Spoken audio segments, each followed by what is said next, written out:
दक्षिण एशिया में स्थित है, आधिकारिक तौर पर एक गणराज्य के रूप में जाना जाता है। भारतीय संविधान के अनुसार भारत को राज्यों का संघ कहा जाता है, जिसके हर एक राज्य में अद्वितीय आकर्षण, अद्वितीय इतिहास और अद्वितीय संस्कृति है, जो इसे बाकी हिस्सों से अलग बनाती है। भारत में हर एक राज्य की अपनी अपनी खूबी है और प्रत्येक राज्य की अपनी अपनी संस्कृति, भाषा, आकार, परंपरा और पहनावा। वर्तमान समय में भारत में 28 राज्य और 8 केंद्र शासित प्रदेश हैं, जिसमें पहले सिर्फ 7 केंद्र शासित प्रदेश हुआ करते थे, लेकिन 2019 में कश्मीर से आर्टिकल 370 हट जाने के बाद से ही नए केंद्र शासित प्रदेश बनाए जा चुके हैं। ऐसे में लद्दाख और जम्मू कश्मीर अब अलग अलग केंद्र शासित प्रदेश बनाए गए हैं, लेकिन ऐसे में सवाल जरूर उठता है कि भारत में आखिर केंद्र शासित प्रदेश क्यों बनाए जाते हैं, और साथ ही ये सवाल भी उठता है कि यूनियन टेरिटरीज क्या होती है और इनकी क्यों जरूरत पड़ती है। हेलो एवरीवन, मैं अख्तर इकबाल आज आपके सामने एक नया वीडियो लेकर उपस्थित। तो अपने आज के वीडियो में हम बात करेंगे कि आखिर केंद्र शासित प्रदेश क्या होते हैं और ये क्यों बनाए जाते हैं। चलिए बिना देर के वीडियो को शुरू करते हुए जानते हैं इस बारे में डिटेल में। सबसे पहले आपको बता दें, भारत में कितने केंद्र शासित प्रदेश हैं। देश में 8 यूनियन टेरिटरीज हैं, जिनके नाम हैं अंडमान और निकोबार आइलैंड, चंडीगढ़, दादरा और नागर हवेली, दमन एंड दीव, दिल्ली, जम्मू एंड कश्मीर, लद्दाख, लक्षद्वीप और पुडुचेरी।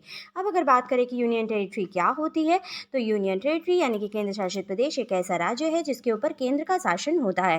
दरअसल भारत के राज्यों की अपनी चुनी हुई सरकारें होती है। राज्य का शासन उसी राज्य की जनता के द्वारा चुने गए मुख्यमंत्री के द्वारा किया जाता है, जबकि एक केंद्र शासित प्रदेश में प्रशासन सीधे भारत सरकार के द्वारा किया जाता है। सीधी भाषा में कहें तो ऐसे प्रदेश जहां अपने राज्य में चुनाव करके भी अपनी सरकार नहीं चला सकते, इन प्रदेशों को केंद्र सरकार के ही नियमों और कानूनों पर चलना पड़ता है, केंद्र शासित प्रदेश कहे जाते हैं।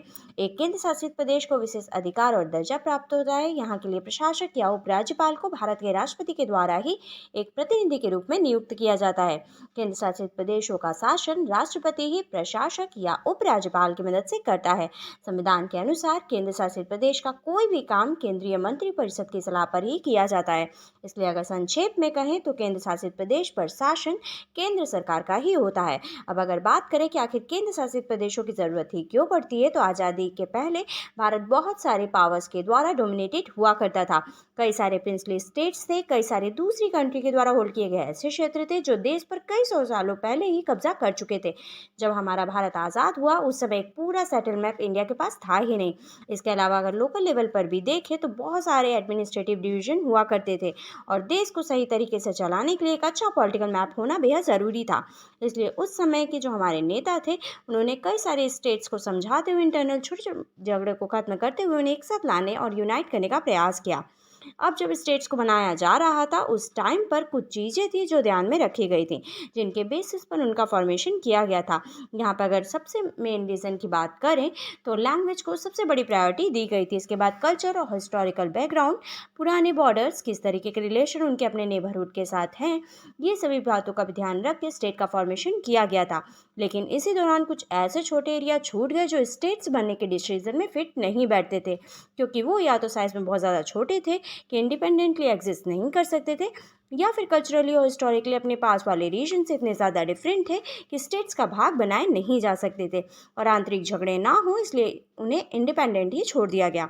इसके अलावा भारत के अंदर कुछ ऐसे क्षेत्र भी थे जो आज़ाद होने के बावजूद भी दूसरे देशों के द्वारा कंट्रोल थे, और ये जो कुछ छोटे रीजन थे जिन पर स्टेट्स बनाने का डिसीजन नहीं हो पाया, वो 1951 तक ना ही स्टेट रहे और ना ही यूनियन टेरिटरी बने, और बाद में मिलिट्री पावर का यूज़ करते हुए या फिर राजनीति का यूज़ करते हुए इन्हें भारत का ही हिस्सा बना लिया गया। 1955 के बाद में इन रीजन को ऑफिशियली यूनियन टेरिटरी डिक्लेयर कर दिया गया। अब अगर एग्जाम्पल से समझें तो दमन एंड दीव और गोवा पहले पोर्तुगीज रूल के अंतर्गत आते थे। हमारे देश की आज़ादी के बाद भी 1961 में मिलिट्री पावर का यूज़ करके इन तीनों जगहों को इंडिया का भाग बनाया गया और पुर्तगीज रूल को यहाँ से हटा दिया गया और रूलिंग पब्लिक का हिस्सा इन्हें बना लिया गया। लेकिन ये तीनों ही रीजन 450 साल से भी ज़्यादा पुर्तगीज रूल के अंतर्गत ही रहे, तो इसलिए ये कल्चरली अपने नेबरहुड से काफ़ी डिफरेंट थे और अपने नेबर स्टेट का हिस्सा नहीं बनाए जा सकते थे। इसके अलावा ये तीनों ही जगह फिनेंशियली भी इंडिपेंडेंट नहीं थी। यही की स्टेट अगर हम इन्हें बना दें तो वो अपनी पॉपुलेशन को सपोर्ट कर पाए, इसलिए इन्हें यूनियन टेरिटरी बनाने का फैसला लिया गया। बाद में साल 1987 में गोवा इतना इंडिपेंडेंट बन गया कि खुद को एज अ स्टेट वो कंट्रोल करने लगा। इस बाद में इसकी साइज़ भी बड़ी हो गई और इसे स्टेटहुड दे दिया गया। इसके अलावा पुडुचेरी भी एक ऐसी यूनिक यूनियन टेरिटरी है जो 4 अलग-अलग ज्योग्राफिकल टुकड़ों में बटी हुई है, लेकिन इसे एज अ होल कंसीडर किया जाता है। पुडुचेरी के ये जो रीजन है, यहाँ पर पहले फ्रेंच रूल हुआ करता था, लेकिन साल 1954 में इसका फ्रेंच रूल खत्म कर दिया गया और इस पर भी सेम प्रॉब्लम हुई। उनकी इकोनॉमिक स्टेबिलिटी, उनके नेबर के साथ रिलेशन और कल्चरल डाइवर्सिटी की वजह से ही इसे यूनियन टेरिटरी घोषित किया गया था। अब अगर बात करें भारत की पहली यूनियन टेरिटरी जो कि अंडमान निकोबार है, उसके सिमिलर अरब सागर में लक्षद्वीप है। अब अगर आप मैप पर देखोगे तो ये दोनों ही एरियाज हिंद महासागर में मौजूद भारत की मेन लैंड से काफ़ी दूर स्थित है, लेकिन इनके पोजीशन को यदि आप देखेंगे तो आपको पता चलेगा कि ये दोनों एरिया जो हैं वहाँ पर भारत अपना मिलिट्री बेस बना के मेन लैंड की निगरानी बड़ी आसानी से कर सकता है और दुश्मनों पर नजर रख सकता है। इसलिए सीधे तौर पर केंद्र सरकार इसे अपने ही अंडर रखती है। अब अगर बात करें दिल्ली की, तो दिल्ली के साथ जो कारण दिया जाता है वो उसका हमारे देश की राजधानी का होना है, क्योंकि देश की राजधानी होना अपने आप में बहुत ही सेंसिटिव हो जाता है, जहाँ की सिक्योरिटी और पीस को मेंटेन करना बहुत ही ज़रूरी होता है। इसलिए उसके साथ कोई भी चांस नहीं लिया जा सकता और इसे केंद्र सरकार अपने ही कंट्रोल में रखती है। चूँकि यहाँ पॉपुलेशन ज़्यादा है, इसलिए विधानसभा और सरकार ज़रूर बनती है, लेकिन पुलिस और कानून व्यवस्था डायरेक्ट गवर्नमेंट के कंट्रोल में रहती है। इस तरह से हर यूनियन टेरिटरी के पीछे अलग अलग कहानी है।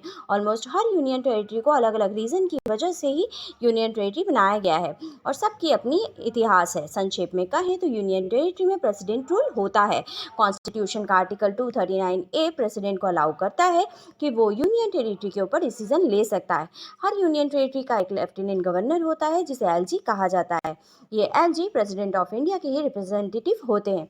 अब अगर बात करें यूनियन टेरिटरी काम कैसे करती है, तो हमने आपको पहले ही बताया कि president of India in areas के मेन रूलर होते हैं और उन इन एरियाज़ को लेकर फाइनल डिसीजन लेने का अधिकार होता है। चूँकि प्रेसिडेंट के पास इतना टाइम नहीं होता कि वो हर एक यूनियन टेरिटरी का ख्याल रखे, इसलिए वो अपने एक रिप्रेजेंटेटिव को हर यूनियन टेरिटरी के लिए अपॉइंट कर देती है, जो सारे इंपॉर्टेंट डिसीजन अपने समझ के आधार पर ही लेता है। अब अगर बात करें कि केंद्र शासित प्रदेश में न्याय व्यवस्था को कंट्रोल करने का अधिकार किसके पास होता है, तो इन केंद्र शासित प्रदेश में अपने कोर्ट होते हैं जो संविधान इन यूनियन टेरिटरी को अधिकार देता है कि यहाँ की न्यायिक व्यवस्था को वो खुद कंट्रोल करे। इसके लिए नज़दीकी राज्यों में मौजूद हाई कोर्ट की न्यायिक व्यवस्था को और एक्सपेंड कर दिया जाता है। आसान शब्दों में कहें तो इन यूनियन टेरिटरी की न्यायिक व्यवस्था नज़दीकी राज्य के हाई कोर्ट के द्वारा हैंडल की जाती है। साथ ही ये भी बता दें कि इंडिया की 8 यूनियन टेरिटरी में सिर्फ दिल्ली के पास उसका हाई कोर्ट है, बाकी के केंद्र शासित प्रदेश में अपने बगल के राज्यों के हाई कोर्ट पर ही निर्भर करते हैं। एग्जाम्पल के लिए अंडमान निकोबार का अपना कोई भी हाई कोर्ट नहीं है और कोलकाता हाई कोर्ट के अंदर ही आता है। आपको आज की वीडियो कैसी लगी हमें कमेंट करके बताइएगा। साथ ही अगर कोई प्रश्न होगा तो वो भी कमेंट ज़रूर करिएगा। आज के वीडियो में बस इतना ही। For more such interesting video like and subscribe my channel. Thank you. Bye bye.